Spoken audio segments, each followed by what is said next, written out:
Assalamualaikum warahmatullahi wabarakatuh. Perkenalkan, nama saya Aura Zahra Suhendra dengan NPM 20230010011 dari semester 3 reguler.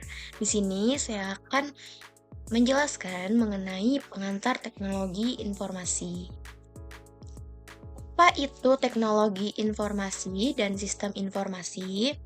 Teknologi informasi adalah suatu teknologi yang berhubungan dengan pengolahan data menjadi informasi dan proses penyaluran data atau informasi tersebut dalam batas-batas ruang dan waktu. Menurut Eko Indrajit 2011. Sistem informasi berbasis komputer atau Computer Based Information System atau CBIS merupakan kumpulan dari manusia, perangkat keras hardware, perangkat lunak software, jaringan komunikasi atau communication network, dan sumber data yang dikumpulkan, diolah, dan disebarkan menurut Hadid 2014. Apa saja sih komponen-komponen utama komputer? Yang pertama ada CPU atau Central Processing Unit, yaitu otak dari komputer. Yang kedua ada RAM atau Random Access Memory, yang merupakan penyimpanan sementara untuk data dan instruksi. Yang ketiga ada GPU atau Graphics Processing Unit, merupakan penghasil dan pengendali tampilan grafis pada layar komputer. Yang keempat, ada penyimpanan yang merupakan hard drive atau SSD untuk penyimpanan data jangka panjang. Yang terakhir, ada motherboard, yaitu papan sirkuit utama yang menghubungkan semua komponen. Nah, apa aja sih jenis-jenis komputer? Jenis-jenis komputer ada 4. Yang pertama, supercomputers, yaitu mesin yang sangat kuat yang digunakan untuk perhitungan yang rumit. Yang kedua ada mainframes atau sistem besar yang digunakan oleh bisnis untuk pemrosesan data dalam jumlah besar. Yang ketiga ada personal computers yang disebut juga dengan laptop atau desktop yang digunakan oleh perorangan. Yang terakhir ada mobile device, yaitu smartphone dan tablet. Sistem operasi, yaitu sistem operasi atau iOS adalah bagian penting dari perangkat lunak yang mengelola sumber daya perangkat keras dan menyediakan layanan umum untuk program komputer.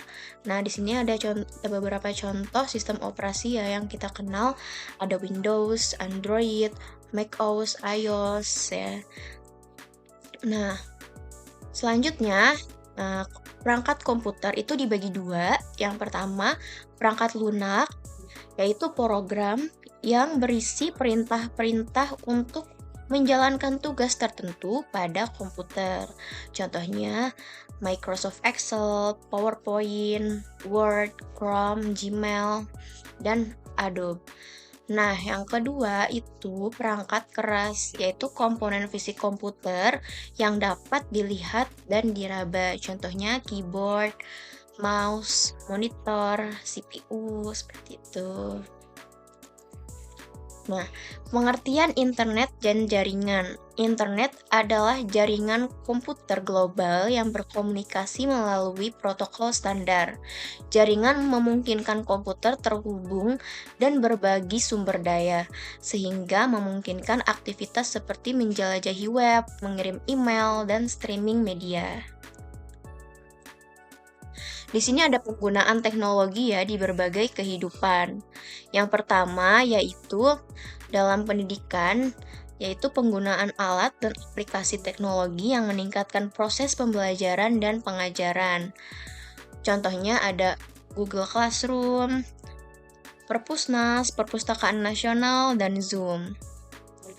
Yang kedua, di bidang bisnis, yaitu penerapan teknologi informasi dalam operasi bisnis yang dapat berupa sistem atau objek elektronik yang membantu karyawan menyelesaikan tugas. Di sini ada beberapa aplikasi, yaitu ada Dana, Shopee, dan Kris.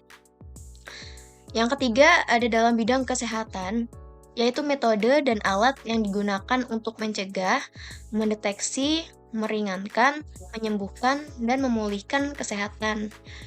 Contohnya ada aplikasi Halodoc. Nah, selanjutnya ada bidang entertainment, yaitu penggunaan teknologi untuk menciptakan dan mendistribusikan pengalaman hiburan. Contohnya ada Netflix, Spotify, dan YouTube. Selanjutnya yaitu dalam fleet management system. Nah, ini di bidang sistem informasi yang berupa aplikasi yang membantu proses monitoring armada logistik dan pengiriman barang agar proses tracking jadi lebih sistematis dan terus terpusat.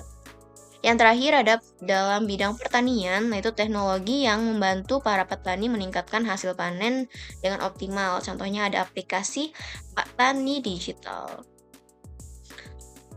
Selanjutnya, bagaimana sih masa depan dari komputer? Masa depan komputer memiliki kemungkinan-kemungkinan yang menarik termasuk kemajuan dalam kecerdasan buatan, komputasi kuantum, dan pertumbuhan Internet of Things atau IoT yang berkelanjutan. Inovasi-inovasi ini akan semakin mengubah cara kita hidup dan bekerja. Kesimpulannya dari pembahasan ini, yaitu komputer telah menjadi bagian terpisahkan dari kehidupan kita, mendorong inovasi dan kemajuan, memahami dasar-dasar, sejarah, dan dampaknya, dapat membantu kita menghargai teknologi yang membentuk dunia kita. Sekian penjelasan dari saya. Terima kasih telah menonton. Assalamualaikum warahmatullahi wabarakatuh.